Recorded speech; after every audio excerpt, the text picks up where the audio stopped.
নমস্কার, ব্রেকিং বাংলায় আপনাদের স্বাগত। আমি জয়ন্ত মজুমদার। ঋতব্রত বন্দ্যোপাধ্যায়রা ইলেকশন কমিশনের কাছে গিয়ে দাবি করেছিলেন যে তারাই হচ্ছে আসল তৃণমূল এবং হচ্ছে তাদের সঙ্গে সিংহভাগ বিধায়ক রয়েছে তৃণমূলের, তাই তাদেরকে নির্বাচন কমিশন যাতে আসল তৃণমূল বলে স্বীকৃতি দেয়, দলের সিম্বল, নাম, ফান্ড সমস্ত কিছুর স্বীকৃতি তাদের হাতে যেন থাকে।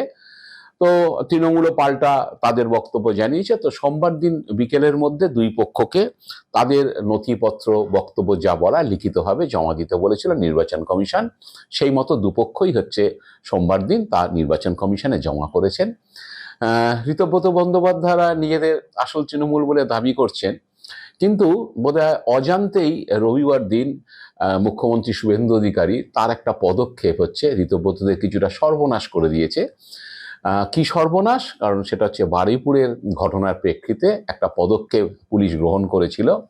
সেই পদক্ষেপের কারণেই হচ্ছে ঋতব্রতরা যতই নিজেদের আসল তৃণমূল বলুক, শুভেন্দু অধিকারীরা কাকে হচ্ছে ভয় পাচ্ছেন বা কাকে মূল বিরোধী শক্তি বলে মনে করছেন, ওই পদক্ষেপটাতেই সেটা পরিষ্কার হয়ে গিয়েছে। তো সেইটা নিয়ে যথারীতি তৃণমূল শিবির থেকে নানান ধরনের মন্তব্য করা হয়েছে, বিশেষ করে তৃণমূলের মুখপাত্র কুণাল ঘোষ এবং আরও অনেকে। অফিসিয়ালি তৃণমূলের পক্ষ থেকেও বলা হয়েছে। তো আমি আজকের ভিডিওতে সেই আলোচনাটাই করব যে অনেক সময় অজান্তেই অনেকে অনেক কিছু ভুল করে ফেলে এবং সেই ভুলের কারণে হচ্ছে মুখ্যমন্ত্রীর একটা অজান্তে এই ঘটনাটা ঘটানোর কারণেই হচ্ছে সর্বনাশ হয়েছে ঋতব্রতদের। তো তার আগে দর্শক বন্ধুদের কাছে আমি অনুরোধ করছি, যারা আমার চ্যানেলটিকে এখনও সাবস্ক্রাইব করেননি তারা যদি আমার চ্যানেলটিকে সাবস্ক্রাইব করেন তাহলে আমি ভিডিও বানাতে একটু উৎসাহিত হব। আর দর্শক বন্ধুদের কাছে আরও অনুরোধ, যদি ভিডিও ভালো লাগে তাহলে বন্ধু বান্ধবদের কাছে শেয়ার করুন। তো আসছি, যখন ঋতব্রতরা নির্বাচন কমিশনে যে দাবি করছেন যে তারাই আসল তৃণমূল, এবং নির্বাচন কমিশন এবার সিদ্ধান্ত নেবে ফুল বেঞ্চ যে আসল তৃণমূল কারা, কারা স্বীকৃতি পাবে, কারা সিম্বল পাবে, এভরিথিং। তো সেটা এখনো হয়নি। সেটা সোমবারে ডকুমেন্ট সবার জমা পড়েছে, এরপরে 5-7 দিন 10 দিন যে কোনো দিন নির্বাচন কমিশন জানাবে। কিন্তু রবিবার রাতে একটা পদক্ষেপ, আপনারা জানেন যে রবিবার দিন সকাল থেকে হচ্ছে বারুইপুরের সূর্যপুরের কাছে এক নাবালিকাকে ধর্ষণ করে খুনের ঘটনা হচ্ছে তোলপাড় হয়েছিল। প্রচুর লোক বিক্ষোভ টিক্ষোভ দেখিয়েছে এবং হচ্ছে বিক্ষোভের সময় একজনকে অভিযুক্ত সন্দেহ হচ্ছে তাকে লিঞ্চিং করে, মানে গণপিটুনি দিলে তার মৃত্যু হয়। রেল লাইনে অবরোধ ছিল, রাস্তা অবরোধ ছিল, পুলিশের গাড়ি ভাঙচুর হয়েছে, আগুন দেওয়া হয়েছে, এইসব ঘটনাগুলো ঘটেছে, হিংসাত্মক ঘটনা ঘটেছে, উত্তেজিত জনতা এগুলো করেছে। কারণ শনিবার থেকে সেই নাবালিকা 12 বছরের মেয়েটি যে তাকে বাড়ি থেকে বেরোনোর পরে বন্ধুর বাড়িতে গিয়েছিল, বাড়ি থেকে বেরোনোর পরে আর ফেরেনি। তারপরে সারা রাত তারা খোঁজাখুঁজি করার পরে পরের দিন সকালবেলা বাড়ির থেকে 1.5 কিলোমিটার দূরে একটি পুকুরের মধ্য থেকে হচ্ছে তার বডিটা পায়। তাকে সেখানে পুঁতে দিয়েছিল বা কাদার মধ্যে আটকে ছিল। তারপর থেকেই বিক্ষোভটা চলা শুরু হয় এবং দুপুরের পর থেকে সেই বিক্ষোভ ক্রমশ বাড়ে। বিরাট পুলিশ বাহিনী, কেন্দ্রীয় বাহিনী সেখানে মোতায়েন করা হয়েছিল। তা সত্ত্বেও কিন্তু সেই গোলমালগুলো থামানো যায়নি। এক অটো চালক, তাকে নাকি অভিযুক্তদের সঙ্গে দেখা গিয়েছে এরকম সন্দেহে তাকে গণপিটুনি দেওয়া হলে তার মৃত্যু হয়। এবং পাশাপাশি পুলিশকে আক্রমণ করা হয়েছে, ইটপাটকেল ছড়া হয়েছে, পুলিশের গাড়ি ভাঙচুর, আগুন দেওয়া হয়েছে, এইসব ঘটনা ঘটেছে। তো আশ্চর্যজনকভাবে যখন এইসব ঘটনা চলছে, সোশ্যাল মিডিয়াতে প্রচুর খবর টবর হচ্ছে। প্রথম দিকে মেইন স্ট্রিম মিডিয়া খবর করছিল না, পরের দিকে মেইন স্ট্রিম মিডিয়া বিকেলের পরে খবর টবর করেছে। সোশ্যাল মিডিয়াতে যখন সকাল থেকে দুপুর থেকে এই ধরনের বারুইপুরের খবর ছড়িয়ে পড়ছে, সেই নিয়ে উত্তেজনা, মেইন স্ট্রিম মিডিয়া বিকেলের পর থেকে খবর টবর দেওয়া শুরু করলো। সন্ধ্যের পরে একটা অদ্ভুত পরিবর্তন হয়েছিল। কালীঘাটে মমতা ব্যানার্জির যে বাড়ি, হরিশ চ্যাটার্জি স্ট্রিটে, সেখানে বিরাট ফোর্সের হচ্ছে আগমন হলো। পুরো বাড়িটাই হচ্ছে, বাড়ির রাস্তাটা পুরো হচ্ছে কেন্দ্রীয় বাহিনী, ওই বিভিন্ন কমব্যাট ফোর্স এইসব দিয়ে হচ্ছে ঘিরে দেওয়া হলো। প্লাস এমনি প্রচুর পুলিশ বাহিনী ছিল। সঙ্গে সঙ্গে দেখলাম যে তৃণমূলের মুখপাত্র কুণাল ঘোষ বললেন যে মমতা বন্দ্যোপাধ্যায় বারুইপুরে যেতে পারেন এই আশঙ্কা করে পুলিশ তাকে গৃহবন্দী করার জন্য হচ্ছে বাড়ির চত্বরটাকে পুলিশ দিয়ে পুরো ঘিরে রেখেছে।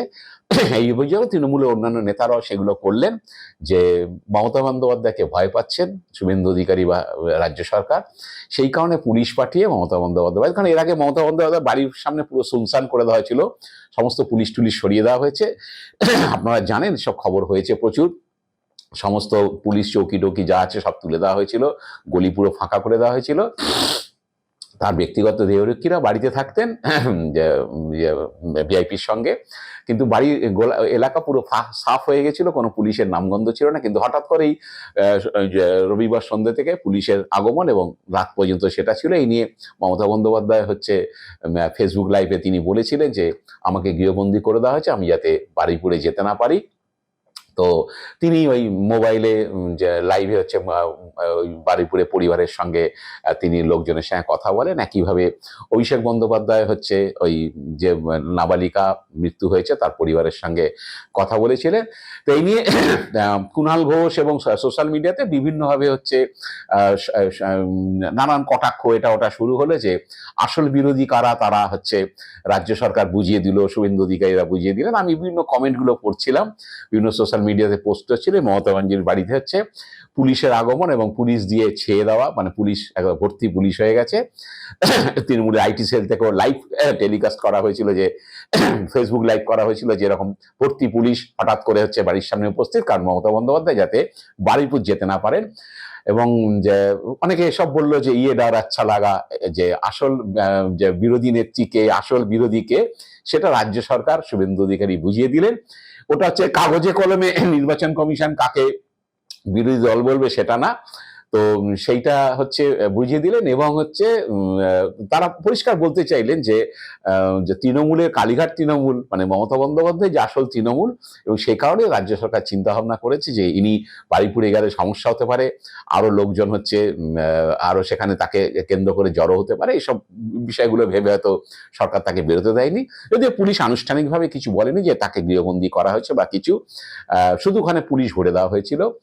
এবং পরের দিন দেখা গেল যে সোমবার সকাল থেকে আস্তে আস্তে পুলিশ সব সরে গেছে। বিকেলবেলা মমতা বন্দ্যোপাধ্যায় সেখানে মোমবাতি মিছিল করলেন, অনেকে বললেন নাটক। আসলে বিষয়টা হচ্ছে যে কোনো একজন নাবালিকা, 12 বছরের নাবালিকা, তাকে ধর্ষণ করে খুন করা হয়েছে, গণধর্ষণ করা হয়েছে। পুলিশ ময়নাতদন্তের পরে নতুন সেকশন অ্যাড করেছে। প্রথমে খুনের মামলা দায়ের হয়েছিল, খুন অপহরণ এটা ওটা করা হয়েছিল, পরে গণধর্ষণের মামলা দায়ের করা হয়েছে। তার যে পোস্টমর্টেম রিপোর্ট যেটা এসছে, সেই রিপোর্টে যেটা পুলিশ জানিয়েছে, যে প্রাথমিক রিপোর্টে যেটা পাওয়া গেছে সেটা হচ্ছে তার মাথায় একটা বড় আঘাতের চিহ্ন ছিল এবং ফুসফুসে জলও কাদা পাওয়া গেছে। মানে মৃত্যু যখন তাকে জলে পুকুরে ফেলে দেওয়া হয়েছিল বডিটা, তখন তো তার মৃত্যু হয়নি, জলে পড়ার পরে মৃত্যু হয়েছে। সেই জন্য, কারণ পুরো মৃত্যু অবস্থায় হয়ে যাওয়ার পর যদি জলে ফেলা হয় তাহলে তার সে শ্বাস নিতে পারবে না, তার ফুসফুসে জল বা কাদা ঢুকবে না। শ্বাস নিয়েছে, জল কাদা ফুসফুসে ঢুকেছে, তারপরে মৃত্যু হয়েছে তার। মানে পুকুরে ফেলা পর্যন্ত সে বেঁচে ছিল। ময়নাতদন্ত এটাই এসছে, এবং সঙ্গে মাথায় আঘাতে প্রচুর রক্তক্ষরণ হয়েছে। রক্তক্ষরণ এবং হচ্ছে জল খেয়ে শ্বাসরোধ হয়ে হচ্ছে জলে ডুবে শ্বাসরোধ হয়ে হচ্ছে তার মৃত্যু হয়েছে। এই দুটো কারণকে উল্লেখ করা হয়েছে। এবং তার যৌনাঙ্গে একাধিক ইনজুরির আঘাত পাওয়া গেছে, মানে তাকে ধর্ষণ করা হয়েছে। এবং আপনারা জানেন যে ইতিমধ্যে 3 জনকে গ্রেপ্তার করা হয়েছে, আরো 2 জনকেও গ্রেপ্তার করা হবে বলে জানিয়েছে মুখ্যমন্ত্রী শুভেন্দু অধিকারী। এবং তিনি বলেছেন যে সর্বোচ্চ সাজা ক্যাপিটাল পানিশমেন্ট হবে। সর্বোচ্চ সাজা কি হবে না হবে সেটা আদালত ঠিক করবে, সেটা কোনো রাজনৈতিক নেতা বা মুখ্যমন্ত্রী বা পুলিশ মন্ত্রী ঠিক করতে পারে না, সেটা আদালত মামলার উপর আর্গুমেন্টের উপর দাঁড়িয়ে আদালতের বিচারক ঠিক করে। যাই হোক, তাকে পক্সো আইনে অভিযুক্তদের বিরুদ্ধে মামলা করা হয়েছে, গণধর্ষণের মামলা দেওয়া হয়েছে, খুনের মামলা দেওয়া হয়েছে। হয়তো সেক্ষেত্রে যে আসামিদের বা অভিযুক্তদের হয়তো যে ফাঁসির সাজা হতেও পারে। যাই হোক, শুভেন্দু অধিকারী বলেছেন।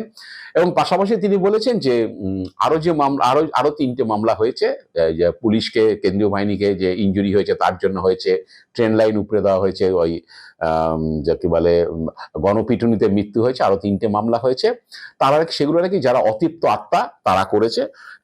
হয়তো বোঝাতে চেয়েছেন যে তৃণমূল সমর্থক মুসলিম সম্প্রদায়ের যারা আছেন তাদেরকে উদ্দেশ্য করে হয়তো বলেছে যে অতৃপ্ত আত্মা তারা করেছে, আরো 3টে মামলা হয়েছে এবং তাতেও কড়া সাজা দেওয়া হবে, এসব বলেছে টলেছে। যাই হোক, এখন এই মমতা বন্দ্যোপাধ্যায় এই মোমবাতি মিছিল করার পরে হচ্ছে অনেক কটাক্ষ শুরু হয়েছে, নাটক টাটক শুরু হয়েছে, কিন্তু তৃণমূলের তরফে যেটা বলা হয়েছে যে মমতা বন্দ্যোপাধ্যায় তো রাস্তায় বেরিয়ে প্রতিবাদ করেছেন, হ্যাঁ, কিন্তু যারা আসল তৃণমূল বলছেন, প্রিন্সিপাল অপোজিশন বলছেন, তারা কোথায়? তৃণমূল মুখপাত্র কুণাল ঘোষ কটাক্ষ করেছেন যে ঋতুব্রত বন্দ্যোপাধ্যায়রা কোথায়, তারা প্রতিবাদ করছেন না কেন? প্রতিবাদ করলে কি আবার ইডি সিবিআই পুলিশের গ্রেপ্তার হতে হবে এই ভয়ে কি চুপ করে বসে আছেন?